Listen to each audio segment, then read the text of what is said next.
अस्सलाम वालेकुम दोस्तों, ਤੁਸੀਂ ਵੇਖਦੇ ਆਪਣੇ ਆਪਣਾ ਵਤਨ ਪੰਜਾਬ ਟੀਵੀ। ਮੈਂ ਤੁਹਾਡਾ ਮੇਜ਼ਬਾਨ ਅਲੀ ਸ਼ੇਰ। ਜਿਵੇਂ ਕਿ ਡੇਲੀ ਨਿਊਜ਼ ਨਾਲ ਦੋਸਤਾਂ ਨੂੰ ਵੀਡੀਓ ਮਿਲਦੀ ਹੈ। ਕੱਲ ਦੀ ਵੀਡੀਓ ਇੱਕ ਗਾਂ ਸੀ ਬੜੀ ਨਵਾਬ, ਦੋਸਤਾਂ ਵਾਸਤੇ ਬਿਲਕੁਲ YouTube ਤੇ ਲਾਈਏ। ਹਰ ਦੋਸਤ ਦਾ ਹੁਕਮ ਹੁੰਦਾ ਹੈ ਕਿ ਨਸਲਜ਼ਾਤ ਵਾਲਾ ਜਾਨਵਰ ਹੋਵੇ ਤੇ ਬਿਲਕੁਲ ਲੈਣਾ ਚਾਹੀਦਾ ਹੈ। ਅੱਜ ਇੱਕ ਬਰੀਡਰ ਦੋਸਤਾਂ ਵਾਸਤੇ ਢੂੰਡਿਆ ਹੈ। ਇਹ ਗੱਲਾਂ ਸਾਰੀਆਂ ਸਾਨੂੰ ਕਰਨੀਆਂ ਪੈਂਦੀਆਂ ਨੇ। ਨਸਲਜ਼ਾਤ ਦੇ ਬਾਰੇ ਦੱਸਣਾ ਚਾਹੀਦਾ ਹੈ, अंग अंग जानवर का दसना चाहिए है। जोड़े दोस्त नवे शौकीन ने उन्होंने पता लग जाना चाहिए है, तो जिन्होंने पता है उन्होंने सानू इतराज को नहीं होता, क्योंकि उन्होंने हर गल का पता होता है कि इतों जानवर इंजे इतों इंजे। बाकी गल रह गई कि जेड़े दोस्तों के नाम अगे चल रहे हैं, रथ बलोच टियाणे बोदले, उन्होंने जानवरों की अहमियत होती है। लेकिन जेड़े जानवर इस टाइम मौजूद आप विखाण लगे हैं, ये बिल्कुल गरीब बंदे ने, लेकिन ब्लड लैंड इन्होंने जोटियां का इसे नस्ल जात के जानवर इंशाल्लाह लभदे ने, क्योंकि मैं टुरदा फिरदा रहना तो हर जगह ते जानवर दोस्तों विखांदा रहना। ये माल टुरदा फिरदा बिल्कुल दरिया दा है। इंशाल्लाह ब्रीडर दे विच फर्क नहीं आवेगा। इत्थों मैं दस दिंदा कि फलानी ब्रीड है फलानी है, वो माड़ी गल है। बिल्कुल गरीब बंदे ने इन्होंने को ब्रीडर लभ्या है, नस्ल जात पिछू पूरी है। इंशाल्लाह इन्हों तो उस तरीके सामभे पाले नहीं जाते। इतने तसली करनी है ब्रीडर की। माशाल्लाह दोस्तों सोहना चीन ब्रीडर में उतर रही है। माशाल्लाह कमाल दा बूथी सफेद है और खाडी भी सफेद है। अखां दोवें बिल्लियां ने छोटी छोटी सिंगी मोड़ ते कठ दे विच लाई खड़ा है। लंबाई दे विच वध तो वध है और गर्दन माशाल्लाह ब्रीडर भरी खड़ा है। माशाल्लाह कमाल हो गई। तसली वीरां नूं इस मकसद ते कराउण लगे हैं कि ਜਿਹੜੇ गरीब लोग होंदे ने जानवर उन्हां कोल फस्ट नंबर दा चंगा लभ जांदा है।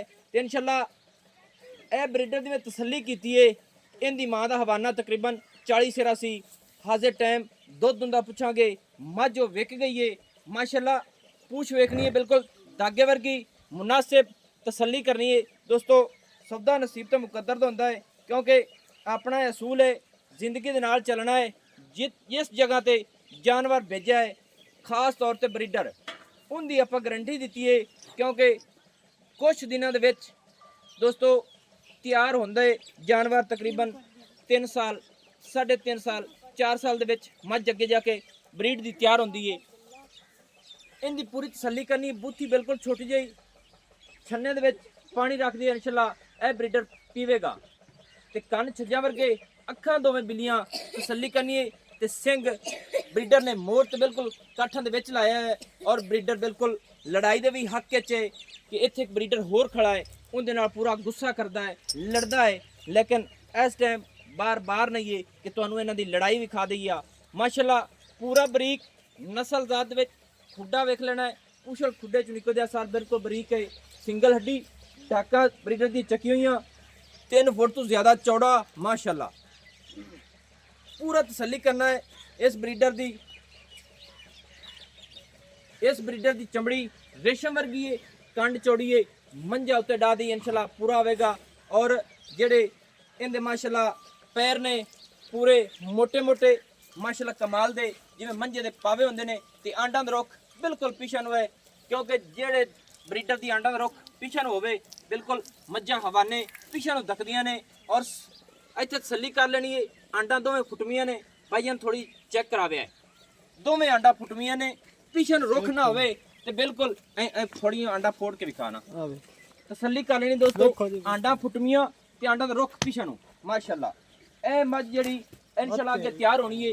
आंडा दा रुख पिछे नूं होवे, मझ इंशाल्लाह गिट गिट बाहर पिछे लै जांदी है पट्टां तों। ते पट्टां दा ब्रीडर पूरा पलवान है, दुन्नी कुड़ी दा बिल्कुल निशान नहीं, पूरा असील साऊ है। जिथों जोटे नूं फड़ के टुरे फिरो इंशाल्लाह ये हिलेगा नहीं। कंन तो फड़ते मेरे ख्याल नाल 10 मुरब्बे चला जाओ इंशाल्लाह नाल नाल टुरेगा। माशाल्लाह कमाल दा है। और मालका ने सामने अपने संगल पाया हुआ है।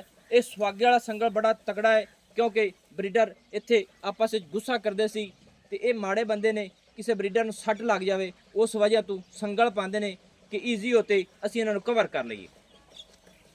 हमेशा तो अपने वतन पंजाब टीवी ते मेले लगे रहंदे ने और लगते रसन। किसी दोस्त का बयाना कोई मेरे नाल लैन देन होवे बेशक मैनू कॉल करे, मैसेज करे, व्हाट्सअप नंबर अपना होंदा 0301 6529 776। तहसीलो ज़िला अपना पाक पतन शरीफ है। डाक खाना अपना होता है दरियाए सतलुज के किनारे ते। ये मच्छी जात दे ने, इन्हां कोल ब्रीडर खड़ा है, क्योंकि अगर किसी तगड़े बंदे का होंदा तो पता ही कितना रेट करते सी 10-12 लाख रुपया। लेकिन अपनी कोशिश ही होंदी है जानवर नस्ल जात वाला होवे, ब्रीड चंगी होवे ते रेट मुनासिब होवे। बिल्कुल दोस्तों नूं वो जे जानवर लैके देने हैं ते बाई नालों नाल करने गल्लां सारियां दोस्तों नूं लैके देने हैं। ते बाई अल्ताफ साहब भी मेरे नाल होंदे ने, उनके चैनल ते भी कोशिश मैं करना कि जेड़ा नस्ल जात वाला जानवर होवे उनदे ते लावीदा है। ते बाईयां नाओ खबरां माशाल्लाह दोस्तों पूरा असील है। ऐ तसल्ली कर लेनी जितू जितू छेड़ी माशाल्लाह हिलेगा नहीं, क्योंकि ये लाडा प्यारा नाल संभ होंदा है। ते बाकी इत्थे दरिया है, असी तकरीबन 4-5 फुट इत्थे पानी लगा फिर है। ये माल डंगर उस वजह तो थोड़ा जिहा मट्ठा हो गया है कि खुराक के मुताबिक। भाई सफर की हाल है? सब खैर खरीयत है? कौन है जात है जनाब? माछियां दे घर दा है। ए दसना है कि जोटे केड़े दा है? छोटा जी उमर का रात था माल।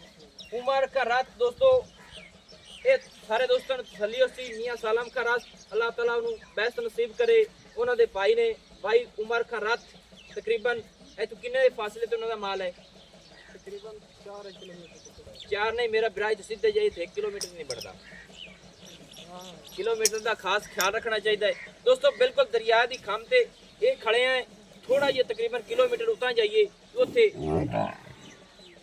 खान उमर खान रात दी दो है जिथू दा मसाले ये मज तुसी कराई सी ते ब्रीडर तैयार होया। ये कितनी माली जांदा पिया है? यानी कि पहली काली सुन दूसरी है करदा पिया सही हो गया ते मुंह च चौगा छग्गा हो गया उसी छग्गा हो गया। ये नहीं कि माली एक काले से निकल लड़के ब्रीडर माशाल्लाह एक बड़ावा ये लेंदा पे थोड़ा जी और मोड़ दे। अच्छा खान उमर खान रात वाले जोटे दा ब्रीडर है। मज्जां तुहाडी घर दी आईयां, इहदी मां बेच लई है या खड़ी है? बेच लई है। किन्ना दो मां इहदी करदी रही है? यानी कि इत्थे तुहाडी खुराक दे मुताबिक ये चंगी खुराक पा के अपनी खुराक के मुताबिक चंगी खुराक तो उन्होंने पाई नहीं गई है।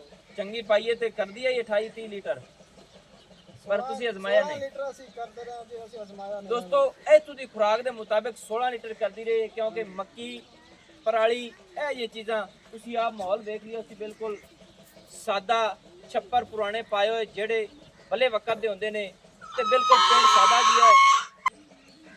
दोस्तों गल्लां तुसी आप सुन रही ने, सारी डिटेल अपने सामने माल दुआ भी खाने कैमरामैन थोड़ा अगे आवे माल भी खाने ए ब्रीडर नु खोल दियो ते एदा मोल दस कितना है? मोल लेंदा जी 590 है। 5,90,000 रुपया फुल प्यार मोहब्बत करके ना इत्थे बेचना ही हो गल कर पक्का पक्का करी रेट। मैं सुनिया तुसी ये 6 लाख मंगिया सी पहले इत्थे उनदे मुताबिक नहीं गल पक्की गल करना जोटे दी पक्की जी 580 फाइनल कर फाइनल मुकदा चुकदा क्लियर। साढ़े 5 जी कम छोटा मिल जाती 5,50,000 रुपया फाइनल है। हां जी इनदे विच तो मोहब्बत नहीं करना है। नहीं जी अंदर मोहब्बत नहीं। अच्छा ये इस जगह ते क्यों बने होया है? ये छां है जी। छां है ते ओ ब्रीडर ही अपना है। हां जी बिल्कुल जी। अच्छा ओ ते लड़दे ने? हां जी लड़दे ने। ओ होर घर दा मसला तेरे चाचे दा है? हां जी हां जी। ओ तेरे चाचे दा है तेरे अपना है? हां जी सही है। ते इस वजह संगल वड्डा पाया है। हां जी दोस्तों लड़दे ना माल डंगर हर चीज देख लेनी है, पूरी क्वालिटी वाला नस्ल जात पूरी वाला है। दरियाए सतलुज के किनारे ते खड़े हैं ते ब्रीडर नु अलहदा इस मकसद ते बनिया गया कि लड़दे ने ते आपस दे विच भी रोले पैंदे ने, उस वजह तो ये बेचण लगे ने। बाकी माशाल्लाह कमाल दा ब्रीडर है। 5,50,000 दे फाइनल है ब्रीडर अपन मिलेगा। नंबर अपना होंदा है 0301 थोड़ा ही और मुंह फेर रहा जी दिल करदा है दिखाई जाइए 0301 6529 776 तहसीलो ज़िला पाक पतन शरीफ है। डाक खाना होता है दोस्तों की खातिर अच्छी और बेहतरीन वीडियो लेके हाजिर होंगे। अल्लाह हाफिज़। पाकिस्तान जिंदाबाद।